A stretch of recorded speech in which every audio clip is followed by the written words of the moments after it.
So, I recorded some videos with this guitar this week, and I've had quite a few comments and messages about it. So instead of replying to them individually, I just thought what I'd do is do a quick video for those that are interested. So, what we have here is a Fender road-worn Stratocaster made in Mexico. I picked it up in 2015 when I was doing a trip to America. Knew that I was going to meet quite a few people that I've been following on YouTube and listening to my entire life. So I thought instead of buying all the usual tat when I'm there, what I'll do is I'll just buy a guitar and get every person to autograph it that I bump into, and that's exactly what I did with this. Although the not buying tat thing did prove to be quite hard because we went to New Orleans, Memphis and Nashville, and obviously if you go to Memphis you've got to go to Graceland, and then at Graceland there's like Elvis everything. And who doesn't need Elvis everything? Apparently me. I managed to just stick with the guitar, but this is what I came back with. So my only stipulation when I went to America was the guitar that I got had to have a bottleneck. Useful tip for anybody that needs to fly with a guitar actually is if you get a bottleneck, you can just separate the guitar into two, take the strings off and put it in your suitcase, wrap it in towels, t-shirts, whatever, and then you're not at the mercy of baggage handlers and all the horror stories that are associated with them. So when we got to New Orleans, I started the hunt for a guitar, and this guitar was almost a very different guitar.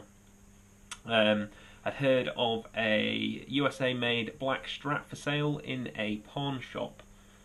Just to clarify, because I mentioned the pawn shop thing before, someone pulled me up on it. They thought I was referencing a pawn shop for some reason, but it's obviously a pawn shop. I know that you know what I mean. You get it. Anyway, I'd heard in this pawn shop they had a black US-made Strat for $400. So me and my friend Rich, we took a cab out of the tourist area of New Orleans, across the tracks. I stood out like a sore thumb. I definitely looked like a tourist there. And it was the dodgiest area ever. The pawn shop had bars on the windows, and as we went in, just to set the scene for you, the guy behind the counter, really fat white guy, sweating profusely. He had a white t-shirt on that was covered in stains and like grease and stuff. He was like stripping down a gearbox on the counter when we walked in, so the shop obviously just sold everything.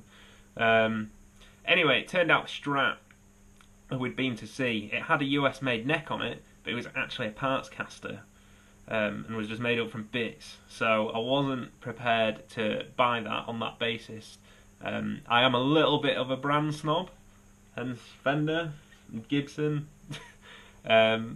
So we left that there, but I still had quite a bit of time because we're going to Memphis and Nashville. So I carried on looking. I looked when we were in Memphis. We went to the home of Gibson guitars in Memphis, which I would have loved to have brought a Gibson back, but the issue with that, as you can see on this one, set neck. Well, that's one of the issues. I mean, there was various reasons why I didn't buy a Gibson when I was there. I mean, most Gibsons will separate themselves into two at some point, usually at the headstock. But also we went in 2015, which was a terrible year for Gibson, and on top of that, Gibson money I didn't really want to spend, so that's why I didn't get a Gibson. So the hunt carried on, and I started looking on a website called Craigslist. For those of you who don't know what Craigslist is basically like American Gumtree. There are some proper horror stories though of like people going to meet people off Craigslist and getting harvested for organs and stuff. But I'm a bit of a risk taker, and I like guitars obviously, so I thought why not. So when we were in Memphis, I found this Strat. A guy called Tyler selling it in Nashville, and he agreed to meet me when we got to Nashville. So we were travelling from Memphis to Nashville on a Greyhound bus. Now, the Greyhound bus, weird experience. I think a lot of English people have a stereotype of what it'd be like to travel across America, you know, like wide open roads, sunsets, Easy Rider, basically, or something like that. I mean, I thought it'd be like the film Almost Famous, but it's nothing like that at all. The Greyhound bus, to put it in perspective, is a lot like getting on a megabus, and there is a reason why it costs like £1 to get to London. I mean, this Greyhound bus was full of characters. So we got on the Greyhound bus, and it had like the strongest smell of piss ever when we got on this bus. And I thought, well, maybe it's just because we're sat at the back of the bus near where the toilet was. Anyway, like 2 hours into the journey, I need the loo. So I go into the toilet at the back, and it smells surprisingly fresh in there. Gave my nose a little bit of a break. It turns out it was the guy that was sat next to us that stunk of piss. So that was a delightful 5-hour journey on a bus. I wouldn't recommend it. So anyway, we get to Nashville. Tyler agrees to meet me at about 6:30, and we were going to see a band at 7:30 at a venue called Bird and Lindsley.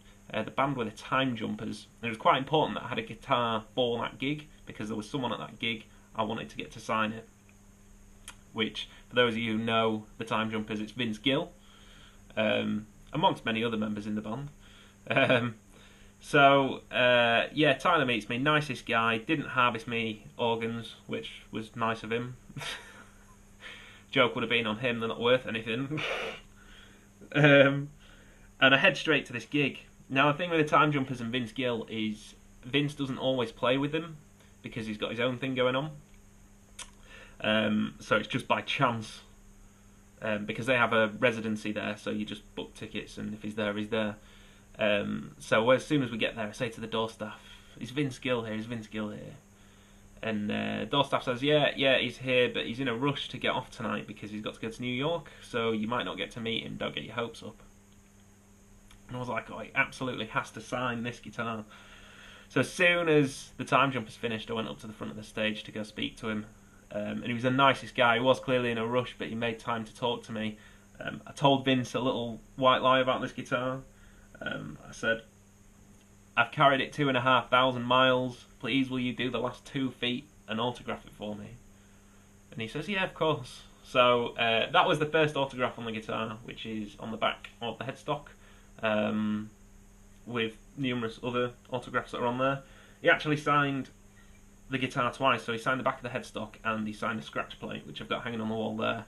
I'm not going to move the camera to show you the scratch plate, just because this room is a tip and I don't want anybody to see it. That's like 50% of me making videos, is making sure that you can't see any of the shit in the background. So, but I will take a picture of it and you can see it.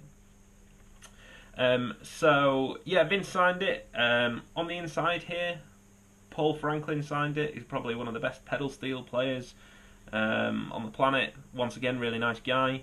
It's a theme with everyone in Nashville. Everybody was really nice, really friendly, would make time to talk. So so that was Vince and Paul, the first two that are on there. So over the following few days from there, I met Don Kelly and his band. I really wanted to meet Daniel Donato, but he wasn't there.